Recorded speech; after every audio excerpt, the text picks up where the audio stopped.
Hello, my name is Reroll Zero, and welcome to another Sarasalandcast. Today's subject is a Batgirl cancellation. Warner Brothers. From John Oliver and certain internet celebrities, Batgirl's cancellation is universally reviled. I almost think this is like Facebook marketing, doing something shocking and encourage shocking behavior and harvest the data after everything is said and done. In fact, that's exactly what they're doing.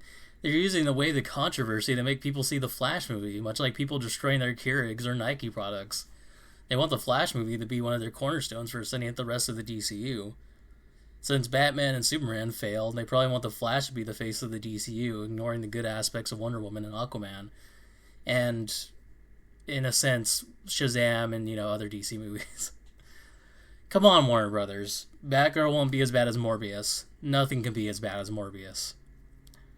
I can literally say what they're thinking. Another Batman spinoff, that won't make any money. Now, The Flash, there's a real money. I mean, it's not like Batman has consistently proven to be the moneymaker for DC.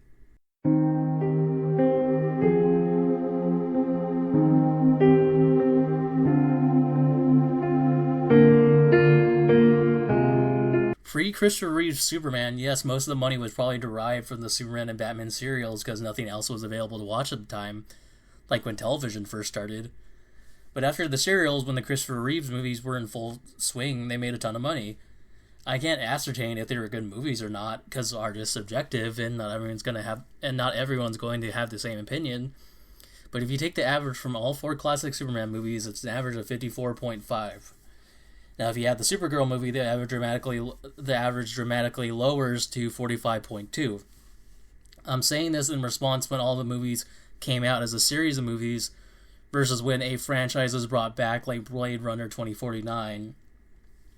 And I'm not including Adam West's 60s Batman or Brandon Routh's 2006 film Superman Returns, because they were released either way before or way after the fact. Now, if you examine the four Batman movies, the average for Batman is 51%, a little bit lower than the Superman films, but dramatically better if you include Supergirl.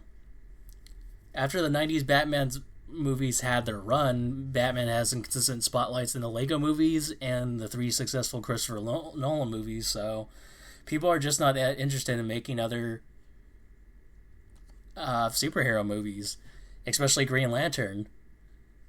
If Warner Brothers actually cited this decision as why they canceled Batgirl, I could actually see that we don't want another Supergirl on our hands type thought, but they just canceled it for no reason. Same thing with the Scooby-Doo movie, and I dislike Kevin Smith, but even I think it's messed up that the animated show he was working on got canned as well. To quote Billy D. Williams, who might have been Two-Face in the classic movies, this deal is getting worse all the time. I almost think it's a Swamp Thing pilot all over again, but that's television, not a big-budget movie with $90 million already spent on the production.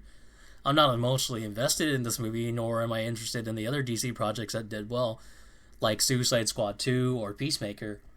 I was invested in the CW Flash series, but again, regardless of how well the other CW series did, I was not interested.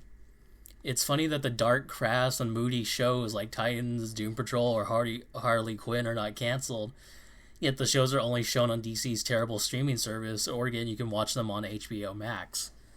Except for the CW series, which were broadcasted on television, not singularly on a streaming service. That's the only way I knew about them. The fact that I know nothing about Titans, Doom Patrol, Harley Quinn, and the other shows I guess they have on their